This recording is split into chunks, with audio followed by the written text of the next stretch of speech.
আসসালামু আলাইকুম সবাইকে সকলকে স্বাগত জানাচ্ছি আমার নতুন একটা রেসিপি ভিডিওতে। এখন যেহেতু মাত্র কুরবানির ঈদ শেষ হলো, তাই কম বেশি সবার বাসায় রয়েছে বিফ। তাই আমি আপনাদের সাথে আজকে শেয়ার করব বিফ বার্গারের রেসিপি।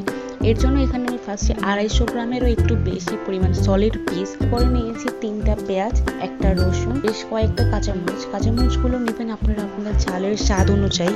এরপর সবকিছু একসাথে আমি বিফটাকে কিমা করার জন্য দিয়ে দিব। তারপরে দিয়ে দিব একটা ডিমটা দিলে জিনিসটা আরো সফট হবে, আরো মসৃণ হবে, খেতে আরো ভালো লাগবে। এরপর যদি দেখবেন ব্লেন্ডারে হতে চাচ্ছে না, তার জন্য অল্প একটু পানি দিব যাতে কিনা ভালো করে জিনিসটা মিক্সড হয়ে যায়। এরপর এটা বাটিতে নিয়ে নেওয়ার পর একে একে অ্যাড করে দিব এতে সকল মশলা। ফার্স্টে দিয়েছি সয়া সস 1 চামচ, তারপরে মরিচের গুঁড়াটা দিবেন আপনারা আপনাদের পরিমাণ মতো। এরপরে আদা রসুন বাটা দিয়েছি সামান্য, জিরার গুঁড়া, ব্ল্যাক পেপার, এরপরে ভিনেগার, পরে দিয়েছি সামান্য কিছু ময়দা দিয়েছি 1 কাপের পরিমাণ, আর সাথে একটু দিয়েছি চালের গুঁড়া যাতে করে কিনা জিনিসটা আরো মুচমুচে হবে, খেতে আরো ভালো লাগবে। এর সাথে আমরা একটু যাতে মুখে ফ্লেভারটা লাগে দ্যাটস ওয়াই একটু পেঁয়াজ অ্যাড করেছি। ফার্স্টে পেঁয়াজ দিয়েছিলাম, তারপর আরেকটু পেঁয়াজ অ্যাড করেছি। এরপরে দিয়েছি লবণ দিয়েছি স্বাদ অনুযায়ী, যতটুকু কিনা দেওয়া দরকার অতটুকু আপনি একটু টেস্ট করে দিবেন। দেওয়ার পর এটাগুলোকে আমি একদম হাতের সাহায্যে ভালো করে মিক্সড করে নিয়েছি। মিক্সড করার পর 1 ঘন্টার জন্য ফ্রিজে রেখে দিয়েছি রেস্টে।